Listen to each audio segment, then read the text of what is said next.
भारत का market cap पहली बार 400 लाख करोड़ रुपए के पार पहुंच गया है। आंकड़ों पर नजर डालें तो पिछले 9 महीनों में इसमें 100 लाख करोड़ रुपए का इजाफा हुआ है। उसी प्रकार से लाखों करोड़ों की कंपनी होती है। हमारे देश में सबसे बड़ी मार्केट कैपिटलाइजेशन वाली कंपनी कौन सी है? ऑब्वियस सी बात है, रिलायंस इंडस्ट्रीज 20 लाख करोड़ की है।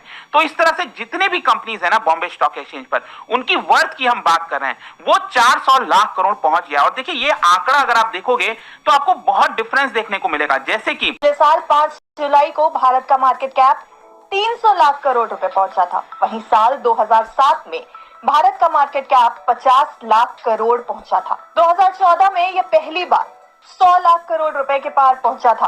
भारत के मार्केट कैप ने 200 लाख करोड़ रुपए का स्तर फरवरी 2021 में छुआ था। पिछले एक साल में खासकर पीएसयू शेयरों में काफी तेजी देखने को मिली। वर्ल्ड बैंक की रिपोर्ट के मुताबिक जनवरी 2024 तक पावर सेक्टर का गर्दिशी कर्जा 2635 अरब रुपए तक पहुंच चुका है।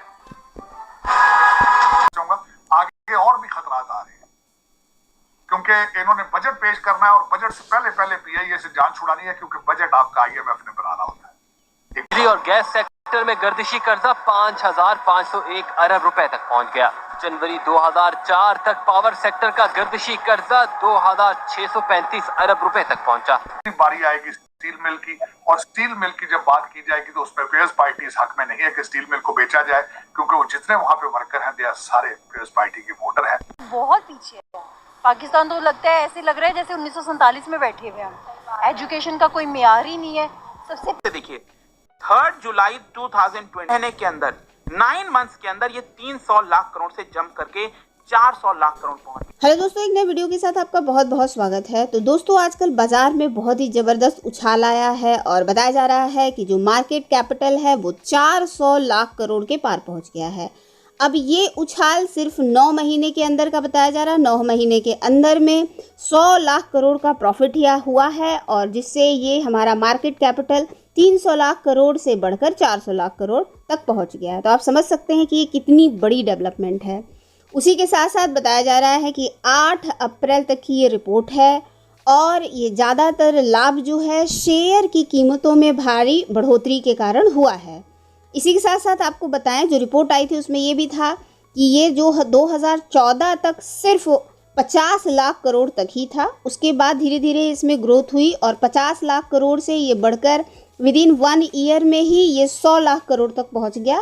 उसके बाद 2017 से इसने स्पीड पकड़ी है, और आपको बता दें कि सिर्फ 9 महीने के अंदर ही 100 लाख करोड़ तक ये बढ़कर 400 लाख करोड़ तक पहुंच गया है। अब आप समझ सकते हैं कि पूरी दुनिया की निगाहें भारत पर है। वर्ल्ड बैंक हो चाहे आईएमएफ हो, हर जगह से ये रिपोर्ट आ रही है और बताया जा रहा है कि भारत की जो जीडीपी है और अर्थव्यवस्था है वो बहुत ही तेज़ी से बढ़ रही है। वहीं दूसरी तरफ आपने देखा होगा कि जो भी चाइना है या अमेरिका है, इसकी ग्रोथ रेट गिरती चली जा रही है। वहीं भारत धीरे धीरे करके ग्रो कर रहा है। तो आइए चलिए देखते हैं इस पे लोगों की क्या राय है।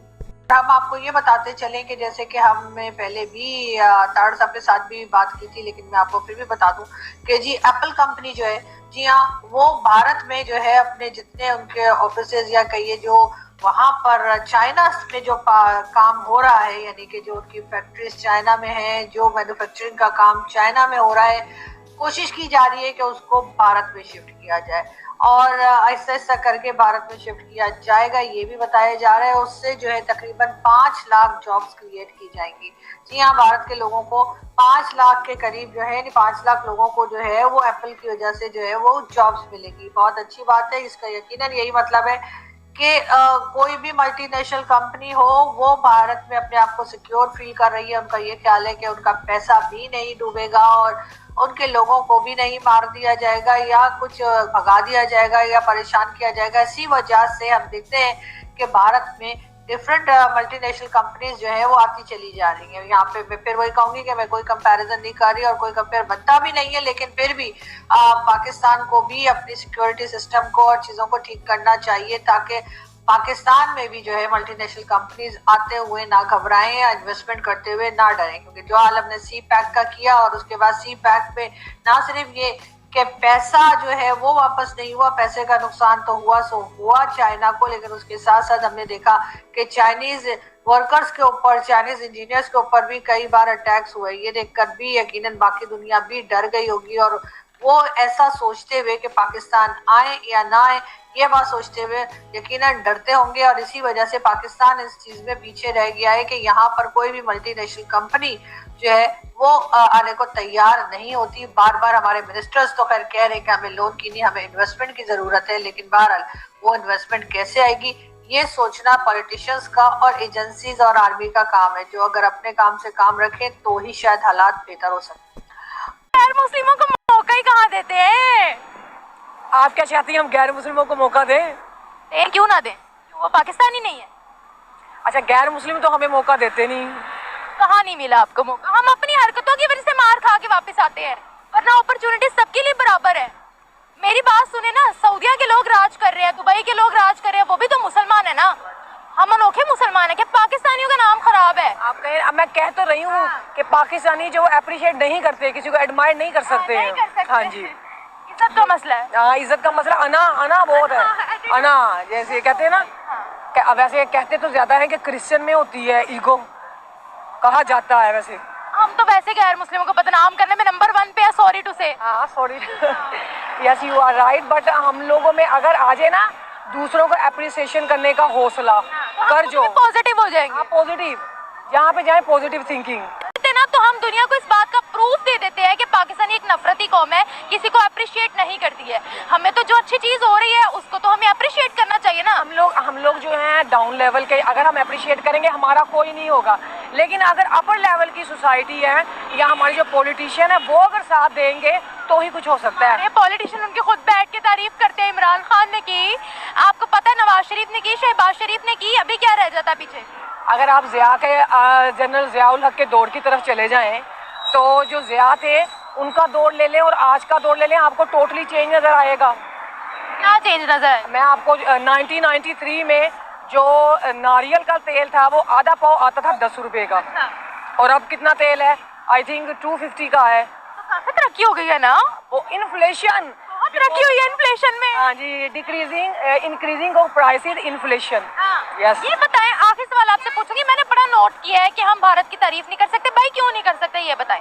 तमाम मुस्लिम कंट्रीज करती हैं, हमको ये नोखे हैं। हम लोग इसलिए, वही बात आ गई है, Pakistani nation can't appreciate anyone, can't admire anyone. Jealousy है। जैसे कहते हैं ना सूरज को चिराग दिखाना, we are suraj and they are chirag. We are suraj? Yes, we think. We think that we are suraj, sun. Our sun and they We are not. No, not at all. में कोई एक भी पाकिस्तानी प्राइम मिनिस्टर या प्रेसिडेंट नहीं है किसी भी कंट्री का, जबकि भारतीय है। जबकि लंदन में आप देख ले पीएम कौन है? Rishi Sunak. He is Indian. Yes. Rishi Sunak. Yes. अब बाकी क्या रह जाता है? यही तो बात है ना। आप ये देखें, जो हमारी वजीर आला पंजाब बनी है मैम मरियम नवाज, उससे पहले एक इंडियन थी। If you see the history, एक इंडियन रह चुकी हैं वजीर आला पंजाब। कौन? I forget name, I think कोई रतन आई थिंक नेम आता है, बट इंडियन रह चुकी हैं वो। यहाँ पर इंडियन नहीं, नॉन मुस्लिम। वो नॉन मुस्लिम कहने चले आप।